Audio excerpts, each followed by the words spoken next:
My name is Sean Withers. I'm with Gainesville Fire Rescue. I've been with the department for about 20 years now.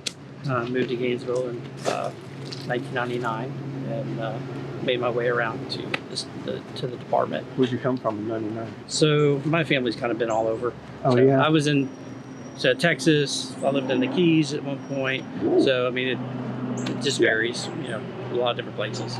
Okay. But ultimately, I was in Florida for a while, and then it landed back here in Florida, and so my wife wanted to come. So it was nice. Good. Yep. Not close enough to the water necessarily, but we make it work. Good. Make it work. Good. Fantastic.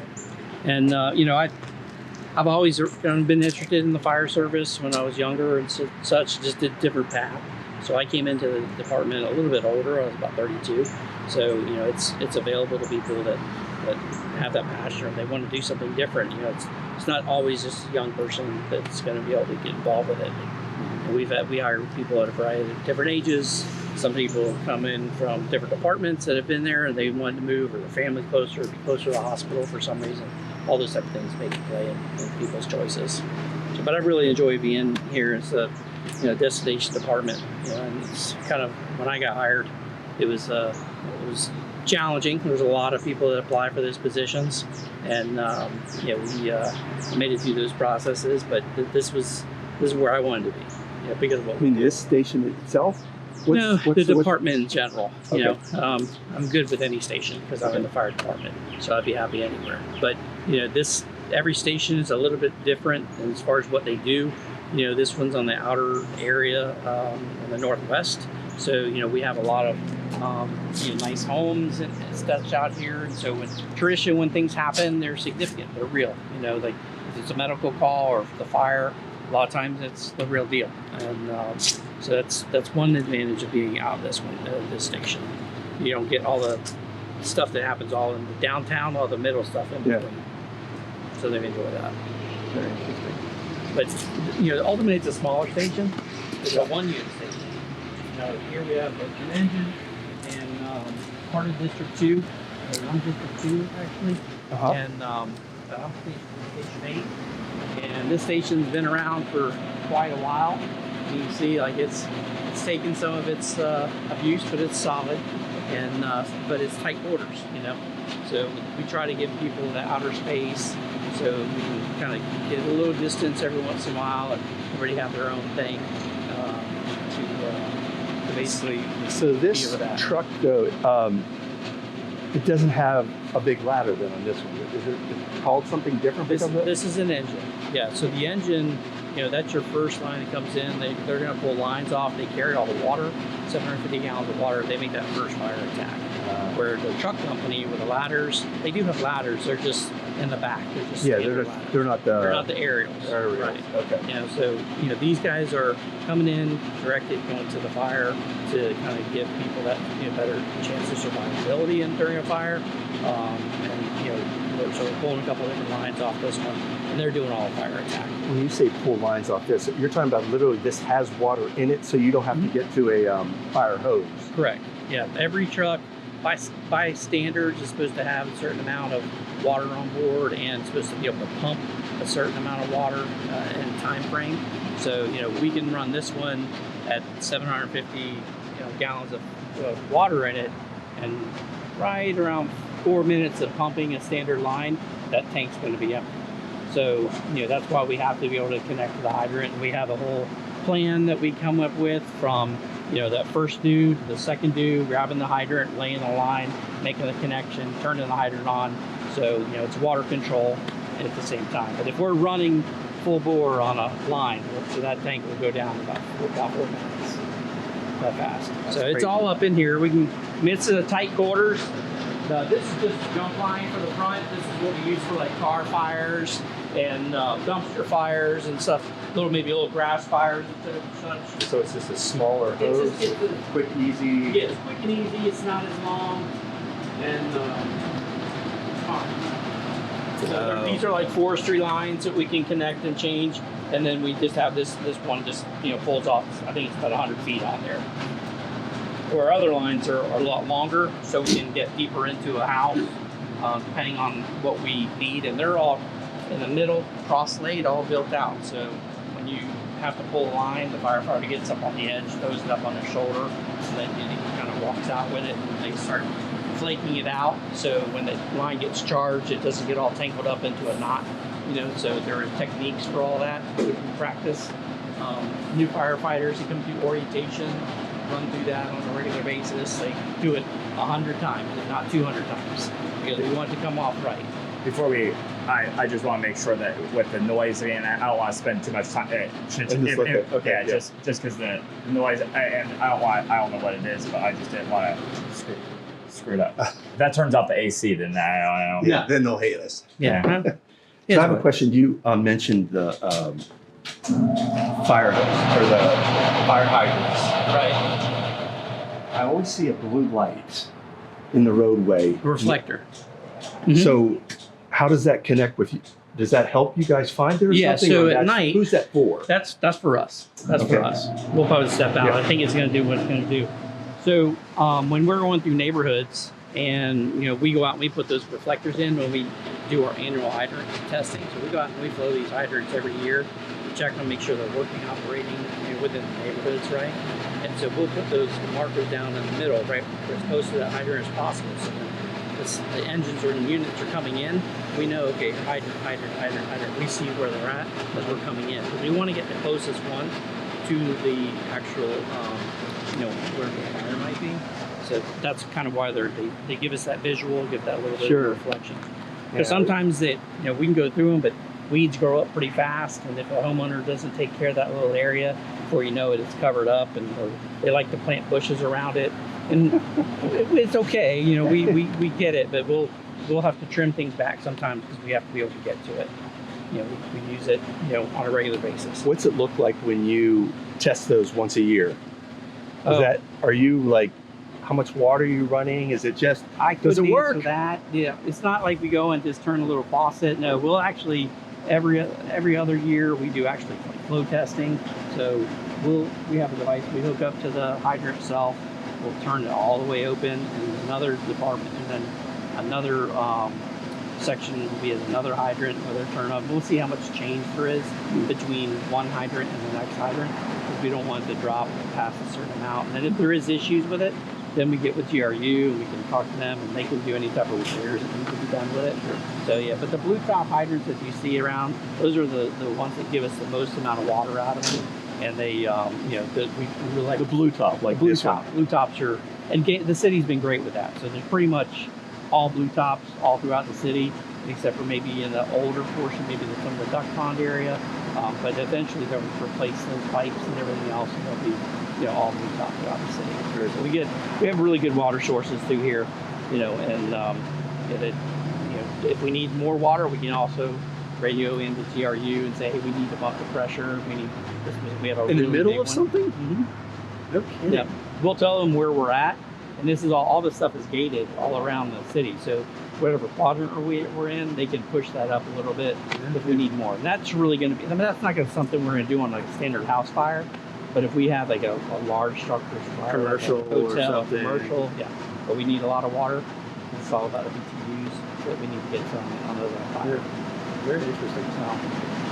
So our guys are out, we do some training here. You see the hose off to the side? Yeah. This is something that the guys put out at pretty much every shift. They do a little bit of a gear workout or some other type of workout. They'll drag this back and forth a couple different times in their process to carry the hose. A lot of times, depending on what it is. So if it's a commercial structure, we carry stuff in. If it's an area that we need to do a different type of lay, where we'll do maybe a different type of cross lay, or something where we're going to be pulling out a 3-inch line to give that extended line for fire into an apartment complex or so forth, or something like that. That's where these guys will get used to that. And it's easy for them. They like to do that part of that workout. All the stations have generators. During the storms and such, we need to be able to have power to be able to respond and so forth. And we have protocols and guidelines on that. But every station's got some type of power source. Fire trucks need fuel. Sure. Do you have anything on site, or do you go to a gas station and fill up? Is there such a thing? Yeah, no, we don't. We actually go to the main GRU facility. It's on North Main Street. That's where all the city pumps are. So there's that one, and we can go to other places if we needed to, but traditionally it's that one there, or there's one that's over off which is the other one off 39th. There's another one that's another GRU facility. They have those. That's where we get our fuel from. Is it Yeah. special fuel for something like this, or is it? It's on-road diesel fuel. Okay. On-road diesel fuel. So they have the different kinds. So we're never going to Everything. see you at the gas station pumping. No, not. I mean, it would have to be. It would mean that they're out, but and also where there's issues with that pump, there are a couple of ones that like Loose Oil has, and we have key fobs. So there's one on Newberry Road that technically we can get fuel on. There was one on Waldo Road on the other side of the interstate, but those are last resort issues. Sure. We do have ways to get fuel, and if at the end of the day we need a pumper to come, or if we need a fuel tanker to come to the stations, then we've done that in the past as well. Okay. Is there a rule for you can only get below half a tank, then you got to fill up? Is there any rule like that? Our pretty much goal is to stay fueled because these are not, they use fuel. And You're not getting 50 miles to a gallon. We're not getting 50 miles a gallon, but for what they do, this is what's necessary. And so pretty much the stations are getting fuel almost every day. They're going to go out to either one of the different places to get fuel, or if they don't, they're not going to leave it anything under probably 3/4. But that'll be a priority for them because once you get on any type of extended fire, like you'll run through a lot of that. So yeah, it's a standard thing. We turn the trucks over full with fuel as much as possible. Some trucks will run a lot, right? So this one how many do you run a day? Pretty much 6 or 7. Some run 10, 15. So those are the guys that are running all through the night a lot of times and more in the downtown area. So they're probably going to be at 3/4 in the morning, even though they've gotten fuel that next day. And so they'll just refuel it. Okay. So that was mainly our office where our guys do our computer work and they do all their reporting, their EMS reports and fire reports. This is everything. Every call we've gone is documented, and we write out a narrative about what happened and the information that we can about it.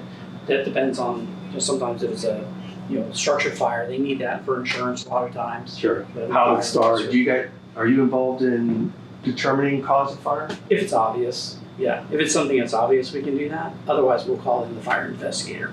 Fire investigator will come in, he'll do his inspection and Is fire investigator separate from the department? The fire investigator is part of our department. We do have our own fire marshal for the city, and then the county has one as well. But we have our own investigators. If it's if it's state property, like a school or something like that, they'll actually call in the state investigator for anything outside of that.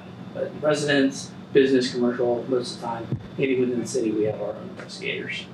But we can reach out for help if we needed it. Sure. And it's available to us.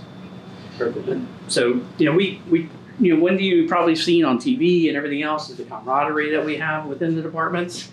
Like the kitchen is a big focus with us, gathering around, board games, watching movies or playing a game, stuff like that. So those are comfortable because this is a third of our life, that we're here. So we really try to be comfortable with it and make sure that the guys have what they need. And it's always a process of, what needs to be fixed or what needs to be updated or what needs to be replaced. The stations are old. How old is this one? This is 76? I think this was 76. So we're in them a long time. And, back then, they also didn't necessarily build them for commercial use. So it's like a residential plumbing and all that kind of stuff. And it's not designed to have people working High volume, 24/7. Oh my goodness. Right. So the newer buildings that they build out, like Station 1, Station 8, they've adjusted some of those things. The new Station 9, when that comes on board, they'll be more basic on the commercial side of things. Is there such thing as a cycle for when a building gets redone? Or is it until it falls, it's yours? I would like to say that there's a cycle. But you can't. You'd like to, but you can't. Yeah, there's always the budget issues and crises that we have, and we do our best to what we have. A lot of our guys are handy. So sometimes they just take it on themselves and do the repairs. It needs fixed. If it needs fixed and it's impacted Plumbing, them. you name it. Yeah, they refrain. We try to refrain from major things like electrical and plumbing, even though we have people that will do it.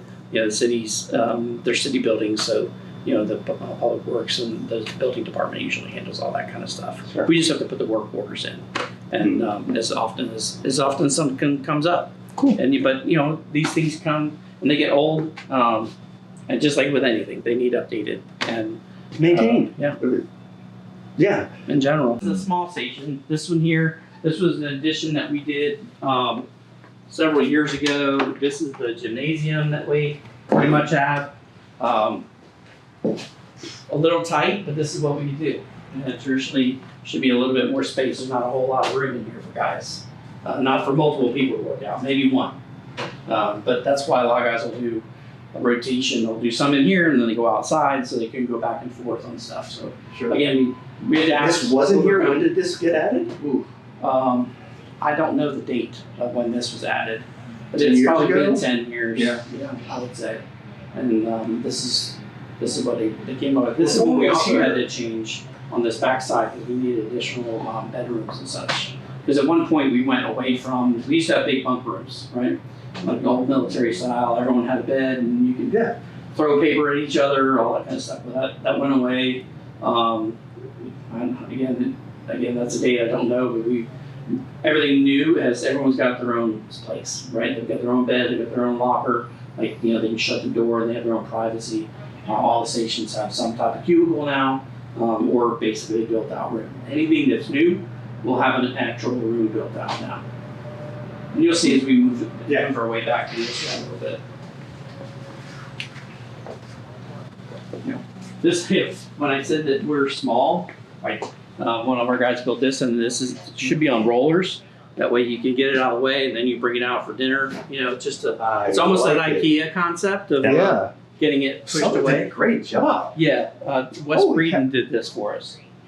Yeah. Okay, Wes, you get like points. Yeah. We're gonna point him He out. did this somehow. one, and then he did the one in at Station 3 as well.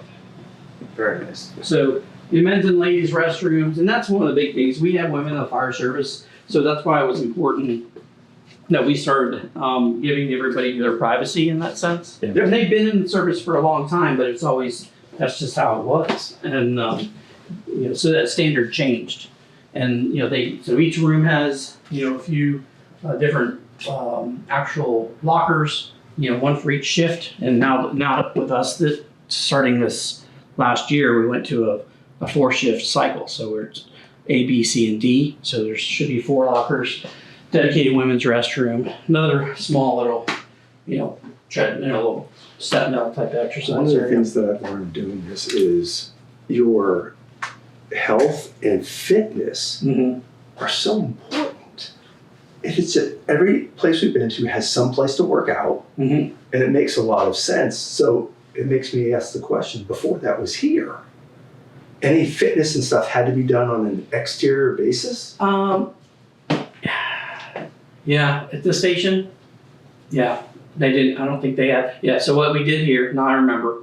I think it's Hunter's Crossing. There's an apartment complex. Yes. So we had an agreement with them, and we were able to use their gymnasium. So the guys would in the morning go over to their gym at that apartment complex. They do their workout there, and then you know they come back to station. That makes sense. So any station that didn't have that kind of stuff, that's what they did. So when Squad 1 or Squad 2 was temporarily in an apartment, we used theirs, and then Ladder 9 and Engine 9, same thing. They were able to go to it's not Planet Fitness, but it's one of the other fitnesses over there that we had a contract with, and now they have their own equipment there. Or they do their own workouts there. But you know, we try to use every little bit of space for storage. You know, I can see that. yeah. Medical supplies and This fire it gives me supplies. a feeling. Have you ever been on a submarine? Yeah. That's what this gives me a feeling of. This station, yeah. Everything has to have, you only get a certain amount of space, and you got to take advantage of it. Yeah. And it has that sort of feel to it, like we're taking advantage of every little piece. This one's tight, and we've learned that as we're building out some of the newer stations, like things that we're building out specific rooms for. You know, either it's EMS or it's either equipment repair areas, like those things get a little bit more space. Before, now they, we'll just pull out the table and we'll put it on the table and we'll try to work on it there. We need all that kind of space now. I'll zip you right through here. Okay. So the other thing I would tell you is, the camaraderie that we try to do is really important for us long term, for families. A lot of families come and visit, during the day. Also, individuals' families on the weekends or holidays. It's important. Are you talking for them. about family members of the unit, or you're talking about Both. public ones Yeah. to come and see and go, oh, what's it look like, kind of thing? So we do have a lot of public people that come by from the neighborhoods and they bring their kids by. They can always schedule that stuff, or a lot of times they just drop by. But I guess I meant more of like the individuals there, with the lieutenants and the drivers and such. Their families come because they're gone so frequently. They miss birthdays, they miss Christmas, they miss holidays. So, those are kind of big deals for us. We don't put it on our other coworkers either. So like if you're scheduled to work on Christmas, then it usually work, because if you call out, then you're going to force someone else to miss their Christmas, and it's not their turn technically. So that's really kind of a thing that we try to make sure that we're doing. But the families come out and they make dinner and put up big tables and spreads, and everybody brings a little bit of something, which is kind of nice. A lot of the stations have basketball. I don't know if I play so much basketball anymore. I don't want to roll an ankle, but there was a day that I might have done a couple hook shots. Good for you. Yeah, and then We want to see you dunk. Yeah. I don't even know if I was ever to touch that net. And over the years, kind of come and go, but like one of our firefighters or lieutenants had planted that orange tree back in the day, and a lot of the departments have somebody that's put a little bit of their own energy into place to make sure it's homey, right?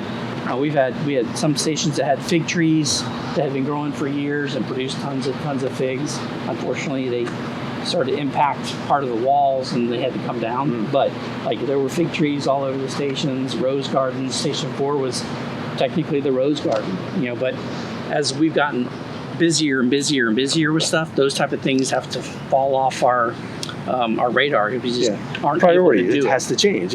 Clearly. Yeah, you don't have to spend the time because it was 50, 60 years ago, that was their deal. They were mowing, they were trimming their edging, everything was immaculate. All the bushes and hedges were all straight and square and perfect because that was part of the responsibility of what we did.